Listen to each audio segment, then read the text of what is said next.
السلام علیکم۔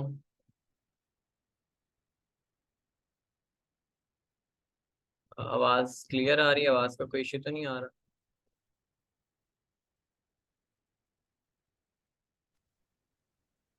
وعلیکم السلام سر، جی سر۔ ٹھیک ہو گیا؟ چلیں جسٹ لیٹ اسٹارٹ، باقی جیسے جوائن کرتے جائیں گے انشاءاللہ تو آتے جائیں گے۔ ہم اپنا اسٹارٹ کرتے ہیں۔ بسم اللہ الرحمن الرحیم۔ بعد درود شریف پڑھ لیں۔ اللہم صلی علی محمد وعلی آل محمد کما صلیت علی ابراہیم وعلی آل ابراہیم انک حمید مجید۔ اللہم بارک علی محمد وعلی آل محمد کما بارکت علی ابراہیم وعلی آل ابراہیم انک حمید مجید۔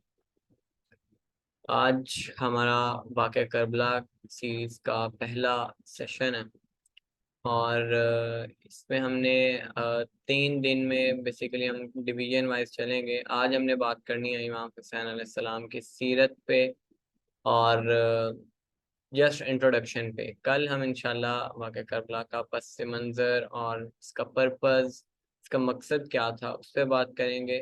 اور تھرڈ ڈے ہم میدان کربلا کی بات کریں گے، جنگ کے واقعات کی بات کریں گے کہ ڈیورنگ دا بیٹل کیا کیا واقعات ہوئے، کس کس طرح کس سیکوینس سے جو ہے وہ امام حسین علیہ السلام کے جو ساتھی تھے رضوان اللہ علیہ مجمعین، وہ کس طرح سے یعنی شہید ہوئے۔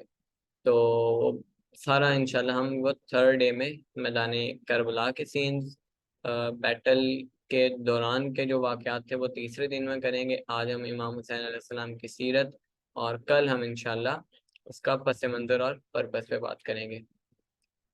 اب واقعہ کربلا کے حوالے سے میں کچھ بکس ریکمینڈ کر دوں تو انگلش میں آپ کے پاس ایک بک ہے understanding the Karbala, Muhammad Ali Baduri writer ہیں اس کے، اور یہ ایران کے رائٹر ہیں۔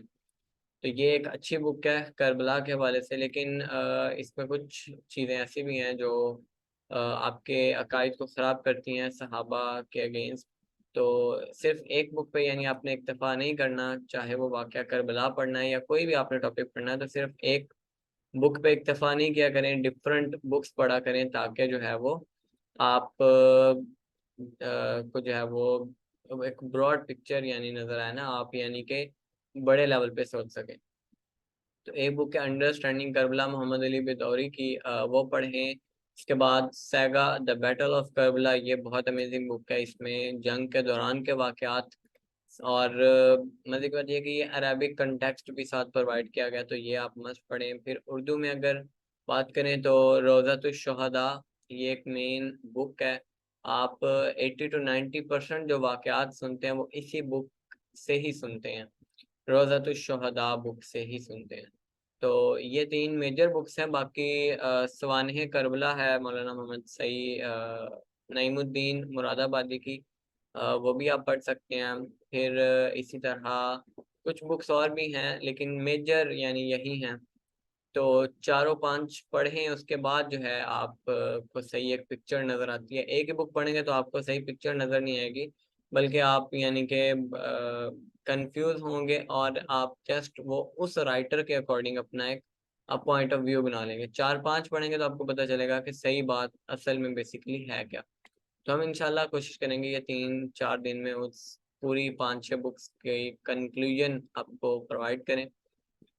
تو امام واقعہ کربلا جنہوں نے بھی لکھا ہے اس صدی میں یا اس صدی میں، 2 کیٹیگریز ہیں ہسٹورینز کی جنہوں نے واقعہ کربلا کو ڈیفائن کیا ہے۔ ایک کیٹیگری تو وہ ہے جو یہ کہتے ہیں کہ امام حسین علیہ السلام اپنی پرسنل موٹیویشنز کی بیس پہ کربلا کے میدان میں گئے اور جنگ کی، اور وہ کہتے ہیں کہ امام حسین علیہ السلام کوفہ والوں کے بہکاوے میں آ گئے اور مس کیلکولیشنز انہوں نے مس کیلکولیٹ کیا، یعنی صحیح سے کیلکولیٹ نہیں کر پائے، اور انہیں جو ہے وہ اپنا تخت چاہیے تھا اس لیے میدان کربلا میں گئے۔ تو ایک گروہ تو اس طرح کا آپ کو ملتا ہے جو یہ بیان دیتے ہیں، اور یہ بالکل غلط بیانی ہے۔ یعنی آپ دیکھیں امام حسین علیہ السلام اور جتنے بھی ٹوٹل آپ صلی اللہ علیہ وسلم کی بیٹی حضرت سیدہ فاطمہ الزہرا، حضرت علی رضی اللہ تعالیٰ عنہ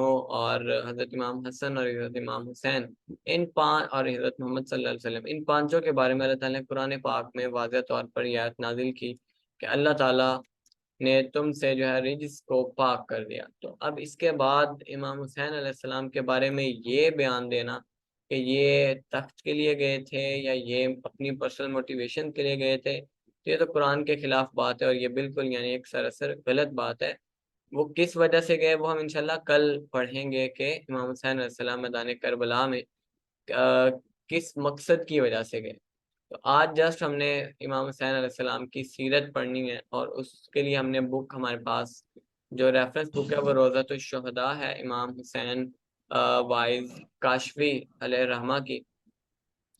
امام حسین علیہ السلام کی ولادت باسعادت جو ہے وہ 4 یا 5 شعبان کو ہوئی، اور آپ کی مدت حمل 6 ماہ تھی۔ اس سے قبل حضرت جو یحییٰ ہیں، حضرت زکریا کے بیٹے علیہ السلام، ان کی مدت حمل اتنی تھی کہ 6 ماہ یعنی وہ اپنی ماں کے پیٹ میں رہے، اور پھر تشریف لائے اور وہ زندہ رہے، یعنی کہ تو ان کے بعد حضرت امام حسین یعنی وہ ہستی ہیں کہ جن کی مدت حمل جو ہے وہ جسٹ 6 ماہ تھی، لیکن صحیح سلامت اس دنیا میں وہ تشریف لائے تھے۔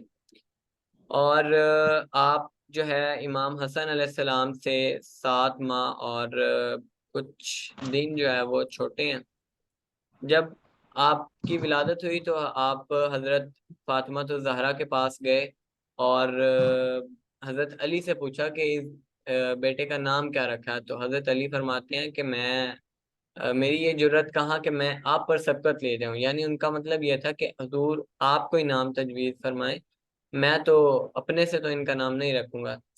تو بہرحال حضرت علی کہتے کہ بہرحال میں نے سوچا ہے کہ ان کا نام حرب رکھوں یا پھر اپنے بھائی کے نام پہ جعفر رکھوں۔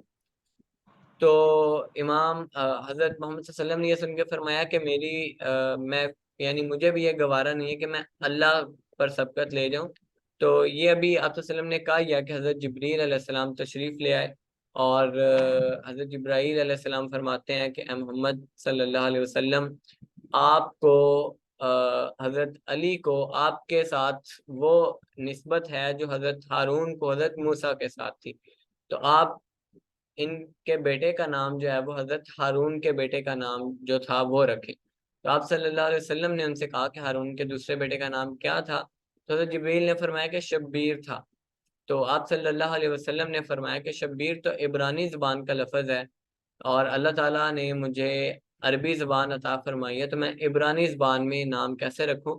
تو حضرت جبرائیل علیہ السلام نے پھر فرمایا کہ شبیر کو عربی میں حسین کہتے ہیں، تو پھر حسین جو ہے وہ نام رکھا گیا۔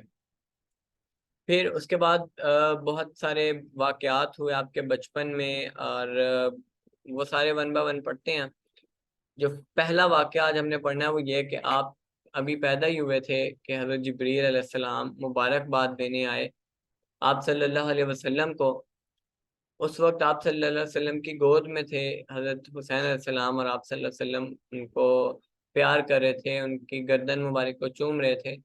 تو حضرت جبریل علیہ السلام کو اللہ تعالیٰ نے بھیجا کہ ان کو مبارکباد بھی دے کے آؤ، اور ان کی شہادت کی جو ہے وہ تعزیت بھی دے کے آؤ۔ تو اب یہ پیدا ہوئے ہیں، اسی وقت تعزیت بھی حضرت جبریل علیہ السلام کرنے آ گئے کہ یہ جو ہے آپ کے نواسے شہید ہوں گے۔ تو اب حضرت جبریل علیہ السلام آئے اور مبارکباد دی، اور پھر تعزیت کی کہ آپ کے یہ نواسے جو ہیں وہ شہید کیے جائیں گے، اور آپ کی امت ہی انہیں شہید کرے گی۔ تو یہ سن کر آپ صلی اللہ علیہ وسلم کی آنکھوں میں آنسو آ گئے، اور آپ کے ساتھ حضرت علی بھی بیٹھے ہوئے تھے۔ حضرت علی رضی اللہ تعالیٰ عنہ نے پوچھا کہ آپ کی آنکھوں میں آنسو کس وجہ سے آئے ہیں؟ تو آپ صلی اللہ علیہ وسلم نے انہیں بھی بتایا کہ جبریل علیہ السلام آئے تھے اور مبارکباد بھی دے کے گئے ہیں، اور ساتھ ہی شہادت کی خبر بھی دے کے گئے ہیں کہ یہ میرے بیٹے کو میری امت ہی شہید کرے گی، اور جس گردن کو میں چوم رہا ہوں یہی گردن جو ہے وہ امت میری اتنی یعنی کہ ظالم اس وقت ہو جائے گی، اس حد تک گر جائے گی کہ اسی گردن کو وہ علیحدہ کر دے گی اس نازک سے جسم سے۔ تو حضرت علی بھی یہ سن کر جو ہے وہ ان کی آنکھوں میں بھی آنسو آیا، حضرت فاطمہ کے پاس گئے۔ تو اب حضرت فاطمہ کے پاس گئے تو حضرت فاطمہ نے کہا کہ آج تو خوشی کا دن ہے، تو یہ آنسو خوشی کے ہیں یا غم کے ہیں؟ تو اگر خوشی کے ہیں تو بھی بتا دیجیے، غم کے ہیں تو بھی بتا دیجیے۔ تو حضرت علی نے پھر وہ بتایا کہ حضرت محمد صلی اللہ علیہ وسلم نے یہ بتایا مجھے کہ جبریل آئے تھے اور مبارکباد بھی دے کے گئے اور شہادت کی خبر بھی دے کے گئے۔ تو حضرت فاطمہ بھی ایسے ہی رونے لگ گئیں اور حضرت امام حسین آپ صلی اللہ علیہ وسلم کے پاس چلی گئی۔ اب آپ صلی اللہ علیہ وسلم کے پاس گئیں اور کنفرمیشن کی کہ آپ نے یہ فرمایا، تو آپ صلی اللہ علیہ وسلم نے کہا ہاں بیٹی ایسا ہی ہے۔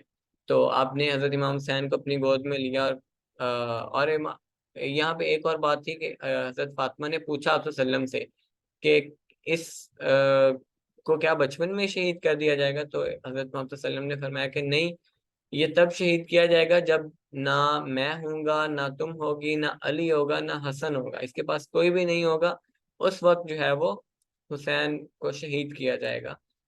تو پھر حضرت فاطمہ نے حضرت امام حسین کو گود میں لیا اور کہا کہ کاش میں اس وقت زندہ ہوتی اور تمہاری مدد کرتی۔ تو یعنی آپ حضرت امام حسین کی پیدائش کے ساتھ ہی آپ کی شہادت کی خبر سب کو مل چکی تھی، حضرت علی کو بھی، حضرت فاطمہ کو بھی، آپ صلی اللہ علیہ وسلم کو بھی، اور آپ کی پیدائش کے وقت ہی یہ مشہور ہو گیا تھا کہ یہ شہید کیے جائیں گے۔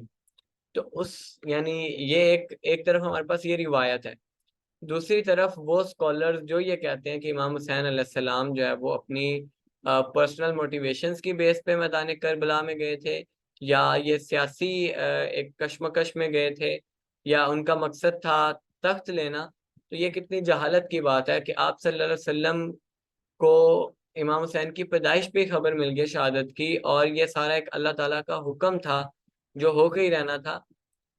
تو یعنی یہ ایک انسانی، اس میں حضرت امام حسین علیہ السلام جتنی پاک ہستی ہیں، تو ان سے اس طرح کی، یعنی ان کے ساتھ اس طرح کی بات منسوب کرنا کہ وہ تخت کے لیے گئے تھے، مطلب یہ بالکل ایک جہالت کی بات ہے کہ ان کے ساتھ یہ منسوب کیا جائے کہ یہ تخت کے لیے گئے تھے اور یہ مسلمانوں کے خلاف نکلے تھے۔ اس کے بعد ایک روایت بڑی پیاری آتی ہے کہ جب جبریل علیہ السلام آ رہے تھے آسمان سے زمین کی طرف، تو رستے میں انہیں ایک فرشتے ملے، اس فرشتے کا نام، یہ روضۃ الشہداء میں یہ روایت موجود ہے، ایک فرشتے ملے جن کا نام پطرس تھا۔ اب وہ پطرس جو فرشتے تھے وہ اس وقت رو رہے تھے جب حضرت جبریل علیہ السلام ان کے پاس سے گزرے۔ تو حضرت جبریل علیہ السلام نے ان سے پوچھا کہ کیا ماجرا ہے، کیوں رو رہے ہو؟ تو پطرس جو فرشتے تھے انہوں نے کہا کہ اللہ تعالیٰ نے مجھے ایک حکم دیا تھا اور میرے سے تھوڑی سی اس میں تاخیر ہو گئی ہے، تساہل واقع ہو گیا، تو اس کی بیس پہ مجھے سزا یہ ملی ہے کہ میرے بالوں پر لے لیے گئے ہیں، تو میں اس لیے رو رہا ہوں۔ تو پطرس نے پوچھا حضرت جبریل سے کہ آپ کدھر جا رہے ہیں؟ تو حضرت جبریل نے بتایا کہ میں تو آپ صلی اللہ علیہ وسلم کے پاس جا رہا ہوں انہیں بچے کی مبارکباد دینے۔ تو پطرس نے کہا کہ ایسا ہے تو پھر مجھے بھی ساتھ لے چلیے، ہو سکتا ہے حضور صلی اللہ علیہ وسلم جو ہے وہ سفارش فرمائے اور اللہ تعالیٰ مجھے میرا مقام جو ہے وہ واپس کر دیں۔ تو پطرس جو فرشتے تھے وہ بھی آپ صلی اللہ علیہ وسلم کے پاس چلے گئے۔ اب حضرت جبریل نے مبارکباد دی اور وہی شہادت کی خبر دی۔ اس کے بعد پطرس کا ماجرا آپ صلی اللہ علیہ وسلم کو بتایا، تو آپ صلی اللہ علیہ وسلم نے پطرس فرشتے سے کہا کہ اپنے جسم کو میرے حسین کے جسم کے ساتھ مل لو۔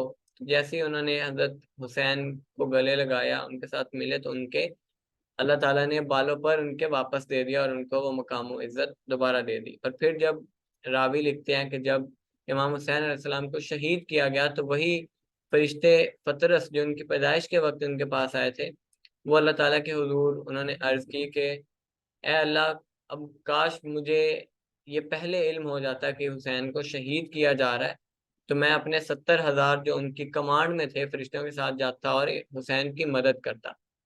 تو پھر اللہ تعالیٰ نے کہا کہ اب یعنی اب چلے جاؤ تم حسین کے پاس۔ تو وہ پھر امام حسین علیہ السلام کے شہید ہونے کے بعد وہ فرشتے اور ان کے ساتھ جو 70,000 فرشتے تھے وہ امام حسین علیہ السلام کے پاس آئے، اور راوی لکھتے ہیں کہ وہ اب بھی ان کے مزار پر ویسے ہی وہیں پہ ہی موجود ہوتے ہیں۔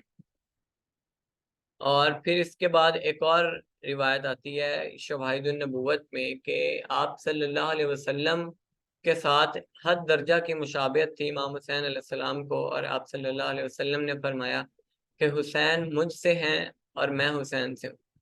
تو یہ کتنی بڑی بات ہے کہ آپ ظاہری طور پر بھی اور اخلاقی طور پر بھی حضرت محمد صلی اللہ علیہ وسلم کے ساتھ بہت ملتے تھے۔ اور مورخین لکھتے ہیں کہ حضرت امام حسن اپنے سر مبارک سے لے کر سینہ مبارک تک حضرت محمد صلی اللہ علیہ وسلم سے مشابہت رکھتے تھے، اور حضرت امام حسین سر مبارک سے لے کر اپنے قدم مبارک تک یعنی پورے کے پورے ہی حضرت محمد صلی اللہ علیہ وسلم کے ساتھ بہت مطابقت رکھتے تھے، اور اتنا نورانی چہرہ تھا کہ رات کے وقت جب اندھیرا ہوتا تھا تو آپ جس طرح آپ نے آپ صلی اللہ علیہ وسلم کے حوالے سے روایت سنی ہوگی کہ اما عائشہ صدیقہ رضی اللہ تعالیٰ عنہ کی ایک دفعہ جو ہے وہ سوئی گم گئی تھی، تو حضرت محمد صلی اللہ علیہ وسلم آئے اور ان کے چہرے کی روشنی سے انہیں وہ سوئی مل گئی تھی۔ تو آپ حضرت امام حسین کے چہرے کی نورانیت بھی اتنی زیادہ تھی کہ رات کے وقت جو ہے وہ اندھیرے میں بھی روشنی ہو جاتی۔ اور ترمذی شریف میں یہ روایت ہے کہ آپ صلی اللہ علیہ وسلم نے فرمایا، جو میں نے ابھی آپ کو پہلے بتایا کہ حسین مجھ سے ہے اور میں حسین سے ہوں، تو اے اللہ تو حسین سے محبت کرنے والے سے محبت فرما، اور حسین جو ہے وہ اسبات سے ایک ثبت ہے۔ اور ایک روایت میں یہ بھی آتا ہے کہ اے اللہ جو میرے حسین سے محبت کرے اس سے تو محبت فرما، اور جو میرے حسین سے بغض رکھے تو اس سے بغض فرما۔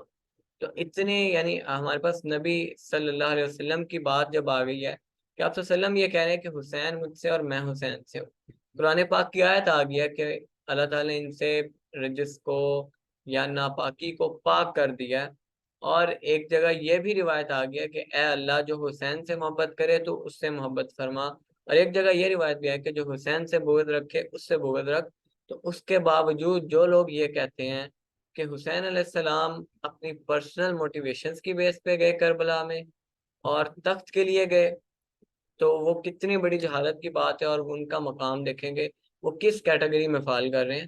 اور وہ باقی پورا واقعہ تو ہم انشاءاللہ کل ڈیٹیل سے پڑھیں گے، پس منظر بھی اور مقصد بھی کہ مقصد کیا تھا اور بیسیکلی اس کے پیچھے ہوا کیا تھا۔ پس منظر آج ہی ڈسکس کر لیتے ہیں۔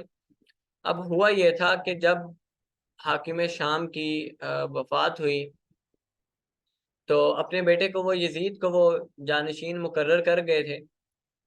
اب جب یزید کو جانشین مقرر کیا تو حاکم شام جو تھے انہوں نے وصیت کی تھی کہ یہ 4 لوگ ہیں، ان سے اگر تم نے بیعت لے لی تو باقی تمہیں کوئی مشکل نہیں ہوگی، یعنی باقی تمہیں کوئی بھی اپوز نہیں کرے گا۔ اور وہ 4 نام کون سے تھے؟ ایک حضرت ابو بکر کے بیٹے کا نام تھا، ان کا نام تھا حضرت عبد الرحمن، اور ایک حضرت عمر کے بیٹے، ایک حضرت عبداللہ ابن زبیر، اور ایک حضرت امام حسین۔ تو حاکم شام نے اپنے بیٹے یزید سے یہ کہا کہ یہ 4 لوگ جو ہیں ان کی تم اگر بیعت لے لو تو تمہیں کوئی مشکل نہیں ہوگی، یعنی حکومت کرنے کے دوران میں تمہارا حکومت بڑی اچھی گزرے گی۔ اب یزید جیسی تخت نشین ہوا، اس نے اپنا قاصد بھیجا مدینہ میں کہ ان 4 لوگوں کو بیعت کا پیغام دے کے آؤ۔ آیا حضرت عبداللہ ابن زبیر کے پاس آیا، اس وقت امام حسین اور عبداللہ ابن زبیر اکٹھے بیٹھے تھے مسجد نبوی میں۔ تو وہ قاصد آیا اور خط دے کے چلا گیا۔ اب حضرت عبداللہ ابن زبیر کہتے ہیں امام حسین علیہ السلام سے کہ کیا ماجرا ہو سکتا ہے کہ یہ قاصد آیا؟ تو امام حسین علیہ السلام نے فرمایا کہ ہو سکتا ہے کہ حاکم وقت کی جو ہے وہ وفات ہو گئی ہے، اور یہ ہمارے پاس جو ہے یہ بیعت لینے آئے ہیں۔ تو عبداللہ ابن زبیر نے کہا، جب وہ چٹھی پڑھی تو یہی واقعہ تھا کہ معاویہ کی امیر معاویہ کی جو ہے وہ وفات ہو گیا، اور ان کے بیٹے یزید جو ہے وہ جانشین ہو گئے اور بیعت کے لیے کہہ رہے ہیں۔ تو اب امام حسین علیہ السلام نے فرمایا کہ کیونکہ ان کے سامنے کریکٹر تھا یزید کا، یزید جو شرابے پیتا ہے اور کتنے اس کے غلط کام تھے، اس کی بیعت اتنے پاک ہستی کیسے کر سکتے ہیں؟ مطلب ایک نبوت کے گھرانے سے حضرت علی کے بیٹے حضرت محمد صلی اللہ علیہ وسلم کے نواسے وہ ایک ایسے ناپاک شخص کی بیعت کس طرح کر سکتے ہیں؟ تو امام حسین نے بھی اور عبداللہ ابن زبیر نے بھی اس قاصد کو بھیج دیا کہ تم جاؤ، ہم اپنا جواب پھر دیں گے۔